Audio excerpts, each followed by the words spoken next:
चांदपुर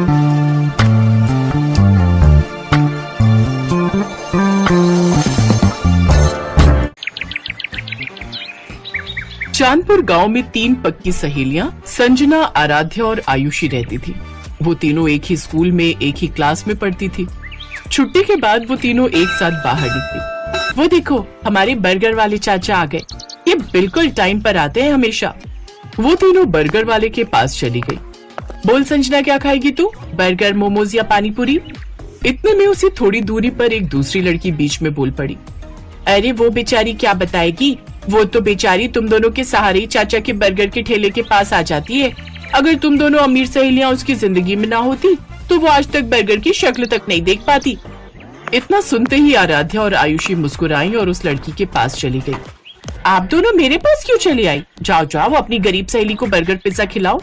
उसके इतना बोलते ही आराध्या और आयुषी ने उस लड़की को मारना शुरू कर दिया। उन दोनों लड़कियों को रोकते रहे लेकिन वो लड़कियां नहीं रुकी और उसे मारती रही। तूने ही कहा था ना कि हम दोनों बहुत अमीर हैं। ये ले पैसे, अपना इलाज करा लेना। उम्मीद से ज्यादा ही पैसे हैं ये। आज के बाद हमारी सहेली के खिलाफ किसी ने जरा सा भी कुछ कहा तो उसका अंजाम इससे भी खौफनाक होगा। चल संजना, अब घर चलते हैं। वो तीनों सहेलियां वहां से चली गई। तभी चाचा ने उस लड़की से कहा, बिटिया, मुझे लगता है कि आज के बाद आप किसी भी गरीब का मजाक नहीं उड़ाओगी। तो इस तरह से उन तीनों की दोस्ती के चर्चे पूरे स्कूल में थे। संजना गरीब जरूर थी लेकिन आयुषी और आराध्या उसे इस बात का कभी भी मलाल नहीं होने देती थी। रास्ते में, मैं कितनी खुशनसीब हूँ कि मुझे तुम दोनों जैसी सहेलियाँ मिली। तुम दोनों इतनी ज्यादा अमीर हो, तुम दोनों के पिताजी की खुद की कंपनियां चलती हैं, फिर भी तुम दोनों मुझसे कितना प्यार करती हो। तुम दोनों को तो किसी बड़े अमीरों वाले स्कूल में पढ़ना चाहिए। अगर आगे से खुद को गरीब कहा तो मैं तेरा भी वही हाल करूंगी जो उस लड़की का किया था। तो इस तरह से उन तीनों की दोस्ती चलती रही। दिन बीतते गए और एक दिन संजना के गांव में बहुत भयंकर बाढ़ आ गई। 2-3 दिन संजना स्कूल नहीं आई। एक रोज छुट्टी के समय, आयुषी 3 दिन हो गए संजना स्कूल नहीं आई। चल उसके गांव चलते हैं, कहीं बारिश की वजह से बुखार तो नहीं आ गया। वो दोनों पैदल संजना के गांव की तरफ निकल पड़ी। जैसे ही दोनों संजना के गांव के पास पहुंची वैसे ही कुछ पुलिस वालों ने दोनों को रोक लिया। कहाँ जा रही हो तुम दोनों? इस गांव में मेरी सहेली रहती है। अब इस गांव में कोई नहीं रहता। 2 दिन पहले इस गांव में भयंकर बाढ़ आई थी जिससे सारे घर बह गए। बहुत सारे लोगों की तो जाने तक चली गई। जो बच गए वो किसी तरह अपनी जान बचाकर भाग गए। ये सुनकर आराध्या और आयुषी को झटका लगा। पता नहीं बेचारी कहाँ होगी, पता नहीं जिंदा भी होगी या नहीं। ऐसा मत बोल आयुषी, हम जल्द ही उसे ढूंढ निकालेंगे। उन दोनों ने संजना को ढूंढने की खूब कोशिश की पर वो नहीं मिली। उन दोनों ने संजना के बारे में अपने अपने पिता को भी बताया। उनके पिता ने पुलिस की मदद ली पर कुछ नहीं पता चला संजना के बारे में। फिर एक रोज स्कूल की तरफ से कहीं टूर जाने वाला था। बच्चों, इस क्लास के सभी लोगों का इस स्कूल में आखिरी साल है।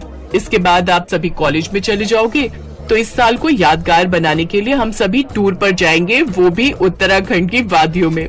सभी बच्चे खुश हुए लेकिन आराध्या का मन नहीं था जाने का। आराध्या, चलते हैं ना, हमारा मूड भी थोड़ा बहल जाएगा। आयुषी की जिद करने पर आराध्या मान गई। दोनों ने टूर वाली बात अपने पापा को बताई। तुम लोग इतनी दूर टूर पर जाओ, मैं तुम्हें नहीं रोकूंगा, पर तुम दोनों स्कूल बस में नहीं बल्कि अपनी कार से जाओगी। पंकज हर वक्त तुम दोनों के साथ रहेगा। आयुषी, मैंने आपके डैड से भी बात कर ली है, तुम दोनों मेरी ही कार से जाओगी। ओके? Okay uncle. अगले दिन वो लोग उत्तराखंड पहुंच गए। आयुषी, उस लड़की को देख, वो जो बकरी चरा रही है, ये तो अपनी संजना जैसी लग रही है। वो दोनों उसी लड़की के पास पहुंच गए। वो कोई और नहीं, संजना ही थी। संजना ने उन दोनों को देखा। तीनों का गला भर आया। तीनों बहुत कुछ बोलना चाह रही थी पर आवाज ही नहीं निकल रही थी। पता है, हमने तुझे कहाँ कहाँ नहीं ढूंढा, अचानक से गायब हो गई तू। सब कुछ बताऊंगी, आओ यही पास में मेरा घर है, चलोगी नहीं? क्यों नहीं चलेंगे? हाँ चल चले। तीनों कार में बैठकर संजना के घर पहुंच गए। उसका घर कुछ खास अच्छा नहीं था। संजना के माता पिता ने खिड़की से ही उस कार को बाहर देख लिया और वो डर गए। ये इतनी बड़ी कार तो हमारे घर की तरफ आ रही है, कहीं ये लोग बैंक की तरफ से तो नहीं आए हैं? इनका आना तो बनता ही है। अगर हम टाइम पर लोन जमा कर देते तो ये लोग नहीं आते। अब ये लोग हमारे घर का सारा सामान उठाकर ले जाएंगे। संजना के पिता ये सब कुछ सोच ही रहे थे कि तभी आयुषी और आराध्या उनके घर आ गई। संजना भी साथ में थी। ये सब देखकर वो दोनों हैरान हो गए। आराध्या, आयुषी बेटा, आप दोनों यहाँ इतनी दूर? चाचा, ऊपर वाले ने आखिरकार आप लोगों से मिलवा ही दिया। आप लोग तो बिना बताए गायब हो गए। पता है पापा भी आप लोगों को खूब ढूंढते रहे, पर आप लोग मिले ही नहीं। क्या बताऊं बिटिया, उस भयंकर बाढ़ ने तो हमारे पूरे गांव को ही उजाड़ कर रख दिया। बहुत लोग मारे गए। किसी तरह अपनी जान बचाकर हम लोग भागे। महीनों लग गए रुकने का सहारा ढूंढते ढूंढते। फिर यहाँ उत्तराखंड में एक दोस्त ने मेरी एक पेट्रोल पंप पर नौकरी लगवा दी। फिर लोन लेकर हमने ये छोटी सी झोपड़ी बना ली है। शकुंतला, मुझे तो यकीन ही नहीं हो रहा है कि जो मैं देख रहा हूँ वो सच है या कोई सपना। सही कहा आपने। ये दोनों बहुत बड़े घर की बेटियां हैं, फिर भी हमारी संजना से इन्होंने आज तक दोस्ती नहीं तोड़ी। अगर पूरा देश ऐसा ही हो जाए तो ये देश फिर से महान बन जाएगा। अम्मा, तुम तो जानती हो कि ये दोनों मेरी बचपन की सहेलियां हैं। हम तीनों को पूरा स्कूल जानता था। एक बार तो मुझे किसी ने गरीब कह दिया तो इन दोनों ने उसकी खोपड़ी फोड़ दी। तुम तीनों की दोस्ती देखकर तो मुझे अपना पुराना भारत याद आ गया। अच्छा, तुम तीनों गप्पे मारो, मैं सबके लिए चाय बना कर लाती हूँ। अरे नहीं अम्मा, आप तो मुझे पाप चढ़ा देंगी। मैं भी चाय बना कर लाती हूँ, तुम दोनों यहीं बैठो। अम्मा जी, आप दोनों बैठो, आज हम तीनों मिलकर चाय बनाएंगे, फिर आप बताना कि चाय कैसी है। हाँ माँ जी, हम तीनों बेटियों के होते हुए भला आप क्यों चाय बनाएंगी। तो इस तरह संजना, आयुषी और आराध्या किचन में चाय बनाने चली गई। धीरे धीरे शाम हो गई। तो ठीक है संजना, हम दोनों ने अब तुम्हारा घर तो देख ही लिया है, अब हम दोनों आते रहेंगे। मेरा मन तो बहुत कर रहा है कि तुम दोनों आज रात यहीं रुक जाओ, पर चाहकर भी मैं तुम दोनों को अपने घर में नहीं रोक सकती। ना ही मेरे घर में बेड है और ना ही अच्छा बिस्तर, जमीन पर गद्दा बिछाकर सोना होगा। तभी उसकी माँ ने कहा, अरे बेटा, रात होने वाली है, इतनी रात में कहाँ जाओगी। क्यों संजना, मैंने सही कहा ना। अब संजना को मजबूरी में हाँ कहना पड़ा। तभी उन दोनों ने अपने अपने पिता को फोन कर दिया। पापा, यहाँ हमें संजना मिल गई, लेकिन वो लोग जिद कर रहे हैं कि आज रात रुक जाओ, तो क्या मैं रुक सकती हूँ? ठीक है, रुक जाओ। मैं तुम्हारे प्रिंसिपल और पंकज से बात कर लेता हूँ। कल मैं भी आ रहा हूँ संजना बिटिया से मिलने। अगले दिन आराध्या के पिता भी आ गए। अरे, आप दूसरे के पेट्रोल पंप पर काम करना बंद कर दीजिए। मैंने अपने गांव के पास ही पेट्रोल पंप खोला है, आप लोग वहीं वापस चलिए, क्योंकि वो पेट्रोल पंप आपको ही मैनेज करना है। तो कुछ महीनों बाद वो लोग अपने पुराने गांव वापस आ गए। संजना के पिता पेट्रोल पंप के मैनेजर बन गए, तो संजना की गरीबी भी खत्म हो गई और वो सब खुशी खुशी रहने लगे।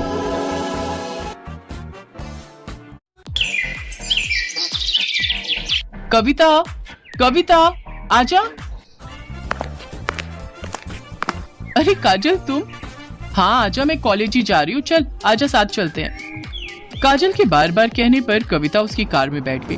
उस महंगी कार को काजल का ड्राइवर चला रहा था और पीछे काजल और कविता बैठी थी। अरे वाह यार काजल, तेरी गाड़ी तो बहुत शानदार है। हाँ, मेरे पापा की है, वो आज फैक्ट्री नहीं गए तो उन्होंने ड्राइवर भैया से कहा कि मुझे कॉलेज छोड़ाए। सही है यार, मैं तो इतनी महंगी कार में पहली बार बैठी हूँ। अरे अब तो बैठते ही रहेंगे, अब तुम मेरी दोस्त बनोगी। काजल और कविता एक ही कॉलेज में पढ़ते थे। अभी 4-5 दिन पहले ही उन्होंने एडमिशन लिया था। धीरे धीरे काजल और कविता बहुत अच्छी सहेलियां बन गई। वैसे काजल बहुत ही अमीर घर से थी। उसके पापा राजीव सिंह कई फैक्ट्रियों के मालिक थे, जबकि कविता बहुत ही साधारण घर से थी। उसके पिता एक छोटे किसान थे, मगर फिर भी उन्होंने पाई पाई जोड़कर कविता का एडमिशन शहर के सबसे अच्छे कॉलेज में कराया था। काजल की अच्छी बात ये थी कि उसे अपनी अमीरी पर घमंड बिल्कुल नहीं था। फिर एक दिन, कविता जरा सुनना। हाँ क्या हुआ, बता।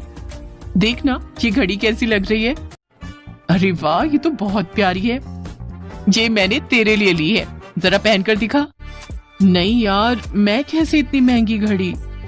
चुप कर और चुपचाप पहन ले और ज्यादा मत सोच। जब तेरा मन करे तो मुझे भी दे देना कुछ। पर मेरे पास तुझे देने के लिए कुछ भी नहीं है। चल बहानेबाज, अभी मत दे, पर कभी तो दे देना। अच्छा ठीक है। गुजरते वक्त के साथ दोनों की दोस्ती और गहरी होती गई। दोनों का ज्यादातर वक्त एक दूसरे के साथ ही बीतता था। और फिर एक दिन, कविता, ये लड़का कौन है यार? इससे पहले तो कभी नहीं देखा इसे। कौन? वो हैंडसम? सच में बड़ा कूल दिखता है यार। उनका नाम आकाश है और वो हमारे सीनियर है पगली। तो क्या हुआ? ओए जरा कंट्रोल में। मैंने सुना है कि बड़ा ब्रह्मचारी टाइप लड़का है। कॉलेज की सारी लड़कियां उस पर फिदा हैं, पर वो किसी को घास नहीं डालता। अच्छा, तो तू देख, अब इसकी तपस्या तो काजल नाम की ये अप्सरा ही भंग करेगी। हट बेशर्म कहीं की। आकाश पर काजल का दिल आ गया था। शुरू में उन दोनों में हाय हेलो हुई और फिर धीरे धीरे उनमें प्यार भी हो गया। काजल को उसका प्यार मिला तो कविता बहुत खुश हुई। लेकिन फिर एक दिन, काजल, फाइनल रिजल्ट आते ही मैं यूएस चला जाऊंगा। यूएस? पर क्यों?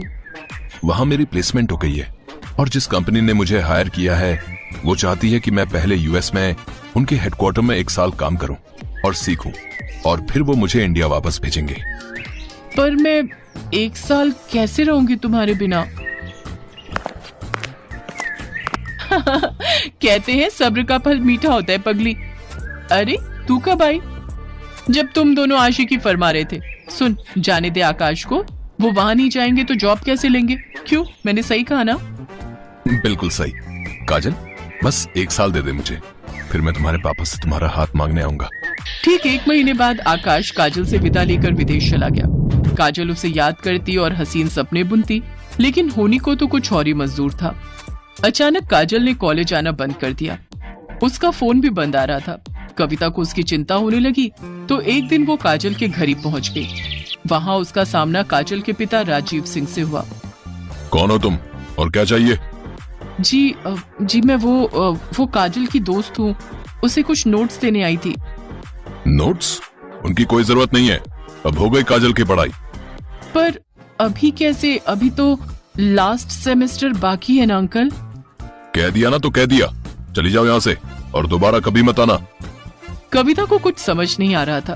वो उदास होकर वहां से जाने लगी, लेकिन घर के बाहर निकलते ही उसकी तरफ एक कागज की बॉल गिरी। कविता ने उस कागज को खोलकर देखा तो लिखावट काजल की थी। मुझे बचा ली कविता, प्लीज। कविता को समझ आ गया था कि कुछ तो गड़बड़ जरूर है, लेकिन उस वक्त वो चुपचाप वहां से चली गई। फिर अगले दिन एक औरत घूंघट ओढ़े और हाथ में झाड़ू लिए काजल के घर में दाखिल हुई। किसी ने उसे अंदर आने से नहीं रोका। असल में घूंघट के अंदर कविता थी, जो काजल के घर में काम करने वाली बाई बनकर आई थी। घर में आते ही उसने काजल को ढूंढना शुरू कर दिया और जैसे तैसे वो काजल के कमरे तक पहुंची गई। लेकिन कमरे का नजारा देखकर कविता हैरान रह गई। काजल का मुंह और हाथ पैर बंधे हुए थे।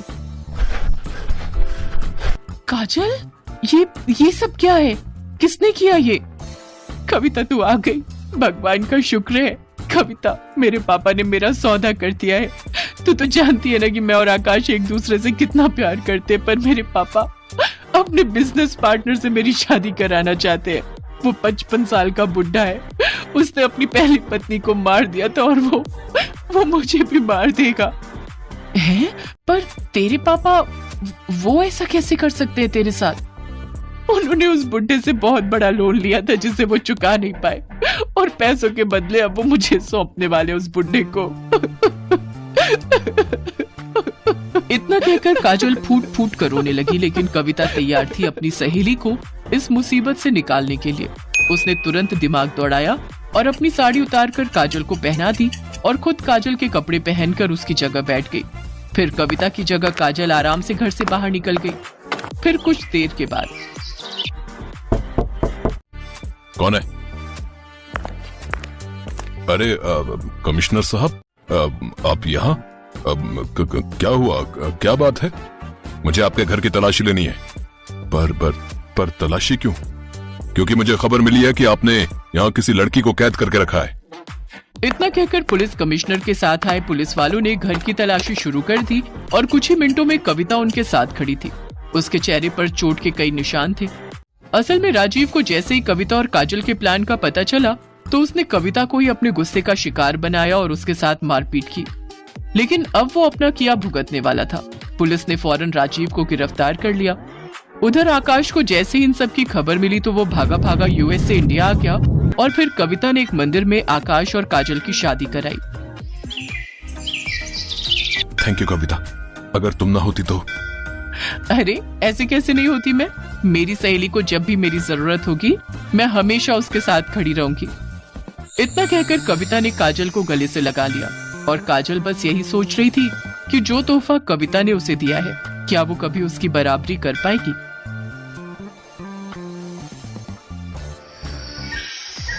दीपक एक अनाथ लड़का था। एक बड़े स्कूल में सफाई का काम करने वाले दीनू को वो एक कचरे के ढेर के पास लावारिस हालत में मिला था। दीनू ने शादी नहीं की थी, उसने ही दीपक को पाल पोस कर बड़ा किया। दीनू ने स्कूल के प्रिंसिपल से सिफारिश करके दीपक को क्लास में सीट दिलवा दी ताकि दीपक पढ़ लिख कर बड़ा आदमी बन सके। दीपक अब 9वीं कक्षा में आ गया था और उसके एग्जाम आने वाले थे। दीपक पढ़ने में अच्छा था, उसे अच्छे नंबर लाकर पास होना था, इसलिए दीनू के सो जाने के बाद दीपक रात में स्ट्रीट लैंप से आने वाली रोशनी में पढ़ाई करता था। दीपक की ही क्लास में स्कूल के ट्रस्टी मिस्टर मेहता का बेटा अर्जुन भी पढ़ता था। अर्जुन दीपक से बहुत चिढ़ता था। ट्रस्टी का बेटा है, इसी डर से कुछ टीचर ना चाहते हुए भी अर्जुन की झूठी तारीफ करते थे और दीपक को नीचा दिखाने में अर्जुन का साथ देते थे। सर बताइए, ये रेस किसने जीती है? आप तो अच्छे से जानते हैं ना विनर कौन है। हाँ दीपक, तुम इस रेस में हार चुके हो। अर्जुन तुमसे पहले ही उस लाइन में पहुंच गया था। देखा, मैं हमेशा जीतूंगा, मुझे कोई नहीं हरा सकता। दीपक मायूस होकर क्लास में आ जाता है। सर, कब तक हम अर्जुन से डरकर उसे झूठा विनर बनाते रहेंगे? मिस नैना, आप तो जानती हैं अर्जुन स्कूल के ट्रस्टी का बेटा है और प्रिंसिपल मैम ने हमें पहले ही ऑर्डर दिया हुआ है कि हमें अर्जुन के साथ बहुत अच्छे से पेश आना है और फिर अगर हम ऐसा नहीं करेंगे तो हमारी नौकरी पर बात आ जाएगी। पर कब तक हम ये अत्याचार सहन करते रहेंगे? दीपक एक अनाथ गरीब स्टूडेंट है। दीनू काका ने उसे अपने बेटे की तरह पाल पोस कर बड़ा किया है और यहाँ पढ़ा रहे हैं ताकि दीपक बड़ा होकर अपने पैरों पर खड़ा हो सके। पर अर्जुन जैसे बच्चे दीपक जैसे होनहार बच्चों को आगे नहीं बढ़ने देते। फिलहाल तो हम कुछ नहीं कर सकते मिस नैना, हमें सब कुछ वक्त पर छोड़ देना चाहिए। एक दिन दूसरे स्कूल के टीचर प्रिंसिपल के साथ सब बच्चों को मिलने आए और वो दीपक की क्लास में गए। उन्होंने सब बच्चों से कंप्यूटर के कुछ सवाल पूछे, पर सबसे पहले दीपक ही हाथ खड़ा करता था। प्रिंसिपल ने दूसरे स्कूल के टीचर से कहा, अरे नहीं सर, इसे कोई उत्तर नहीं आता होगा। इसके घर तो कंप्यूटर ही नहीं है। ये हमारे स्कूल की सफाई कर्मचारी का बेटा है। उसने बहुत जिद की तो हमने इस अनाथ बच्चे पर मेहरबानी करके स्कूल में सीट दे दी। नहीं सर, मुझे सचमुच इस प्रश्न का उत्तर आता है, मैंने इसके बारे में पढ़ा है। सर, अर्जुन इस प्रश्न का उत्तर जानता है। अर्जुन, इस प्रश्न का उत्तर तुम दोगे। सर, मुझे इस प्रश्न का उत्तर नहीं आता, मैंने इसके बारे में नहीं पढ़ा। सर, मुझे पता है, क्या मैं उत्तर दूं? हाँ बेटा, तुम उत्तर दो। दीपक का उत्तर सही था। दूसरे स्कूल के टीचर के साथ साथ स्कूल के सभी बच्चे दीपक के लिए तालियां बजाते हैं। प्रिंसिपल सर बिल्कुल चुप थे। अर्जुन इस बात में अपना अपमान समझता है और दीपक से बदला लेने की योजना बनाता है। मुझे इस दीपक का कुछ करना ही होगा और मुझे पता है ये इस स्कूल से कैसे निकलेगा। दीपक की परीक्षा आने वाली थी। वो परीक्षा के लिए बहुत मेहनत कर रहा था। अर्जुन स्कूल के गार्ड को धमकाकर अगले दिन होने वाली परीक्षा का पेपर चुरा लेता है और दीपक के स्कूल बैग में रख देता है और जाकर प्रिंसिपल सर को भड़का देता है। आइए सर, मैंने अपनी आंखों से दीपक को कल होने वाले एग्जाम पेपर की चोरी करते देखा है। अगर आपको यकीन नहीं हो रहा तो आप गार्ड से भी पूछ सकते हैं। गार्ड से पूछने की जरूरत नहीं है, अभी हम दीपक का बैग चेक कर लेते हैं। अर्जुन तो पहले ही दीपक के बैग में एग्जाम के पेपर रख चुका था। दीपक के बैग में एग्जाम पेपर मिल जाता है। सर, मुझे नहीं पता ये पेपर मेरे बैग में कैसे आया, मैं इसके बारे में कुछ भी नहीं जानता, मेरा विश्वास कीजिए सर। जाकर दीनू को बुला कर लाओ। हमें इस दीपक जैसे स्टूडेंट को अपने स्कूल में एक सेकंड भी नहीं रखना। अगर ये इस स्कूल में रहा तो हमारे और भी बच्चे चोर बन सकते हैं। सर, मेरा दीपक चोरी नहीं कर सकता, ये ऐसा नहीं है, मेरा विश्वास कीजिए। बाबा, मैंने चोरी नहीं की, मुझे नहीं पता मेरे बैग में ये पेपर कहां से आया। मैं कुछ नहीं सुनूंगा। मैंने तुम पर तरस खाकर कि चलो अनाथ बच्चा पढ़ लिख जाएगा, इसलिए स्कूल में एडमिशन दिया, पर दीनू शायद इस बच्चे में संस्कार नहीं आ पाए। आखिर है तो अनाथ ही, और तुम भी तो मामूली सफाई वाले हो। हमें सब पता है, ये गरीब बच्चे चोर ही बनते हैं। बड़े स्कूल में पढ़ने की इनकी औकात नहीं है। इसे ले जाओ यहाँ से, वरना मैं पुलिस को बुला लूंगा। दीनू रोता हुआ दीपक को ले जाने लगता है। अर्जुन अपनी मक्कारी पर बहुत खुश था। प्रिंसिपल अपने ऑफिस में आ जाते हैं। तभी वहाँ मिस नैना आती हैं। उनके साथ स्कूल के ट्रस्टी यानी कि अर्जुन के पिता भी ऑफिस में एंट्री करते हैं। सर, आपको पता भी है आपका बेटा अर्जुन अंधकार के रास्ते पर जा रहा है। आज उसने दीपक जैसे एक होनहार बच्चे पर चोरी का झूठा इल्जाम लगा दिया। मैं चाहती तो अर्जुन को चोरी करते समय भी रंगे हाथों पकड़ सकती थी, पर शायद ही छूट जाता, क्योंकि उसे घमंड है कि वो स्कूल के ट्रस्टी का बेटा है। मैंने उसे चोरी करते हुए सारी रिकॉर्डिंग अपने फोन में कर ली। ये देखिए मिस्टर मेहता, आपका बेटा स्कूल में एग्जाम पेपर चोरी कर रहा है। क्या आप चाहते हैं कि वो बुराई के रास्ते पर जाए और एक दिन आपका नाम मिट्टी में मिला दे? मैं चाहूँ तो इस वीडियो को पूरे स्कूल में दिखा सकती हूँ, पर आप जानते हैं कि आपकी कितनी बदनामी होगी। आई एम सॉरी मिस नैना, मैं बिल्कुल नहीं जानता था कि मेरा बेटा मेरे नाम का इतना फायदा उठा रहा है। मुझे किसी ने कोई खबर नहीं दी। आप कृपया करके इस वीडियो को किसी को भी ना दिखाएं, नहीं तो मेरे बेटे का भविष्य खराब हो जाएगा। अर्जुन के पिता बहुत दुखी होते हैं। अर्जुन ऑफिस में आता है। वीडियो देखकर वो घबरा जाता है। पापा, मुझसे गलती हो गई। मैं सिर्फ दीपक से बदला लेना चाहता था। पापा, मुझे माफ कर दो। दीपक जैसे होनहार बच्चे पर चोरी का इल्जाम लगाते तुम्हें शर्म नहीं आई है? तुम्हें अपना बेटा कहते हुए मुझे सचमुच बहुत शर्मिंदगी महसूस हो रही है। मैं तुमसे अब कभी भी बात नहीं करूंगा। तुम जैसे चाहो अपनी लाइफ को जी सकते हो। अब तुम्हारी मम्मी और मैं तुमसे कोई मतलब नहीं रखेंगे। नहीं पापा, ऐसा मत करो। मैं आपसे और मम्मी से बहुत प्यार करता हूँ। मुझे माफ कर दो, मुझसे गलती हो गई। गलती तो हम सबसे हुई है। शायद अर्जुन के बिगड़ने में सबसे बड़ा हाथ मेरा है। हमने हमेशा अर्जुन को गलत करने में बढ़ावा दिया। पापा, मुझे बस एक बार माफ कर दो। अगर माफी मांगनी है तो मिस नैना और दीपक से मांगो, अब वही तुम्हें माफ कर सकते हैं। नैना मैम, मुझे माफ कर दीजिए। आप प्लीज ये वीडियो किसी को मत दिखाना। नहीं अर्जुन बेटा, मैं ये वीडियो किसी को नहीं दिखाऊंगी। मैं तुम्हारी गुरु हूँ और तुम्हें सही राह पर लाना मेरा फर्ज है। अर्जुन दीपक से माफी मांगता है। दीपक, मुझे माफ कर दे मेरे दोस्त। मैंने तो तुम्हें कब का माफ कर दिया अर्जुन। और दोस्तों को गले लगाते हैं, उनसे माफी नहीं मांगते। इतना कहते ही दीपक अर्जुन को गले से लगा लेता है। उन दोनों को आपस में गले लगता देख स्कूल का सारा स्टाफ और दीनू बहुत खुश होता है।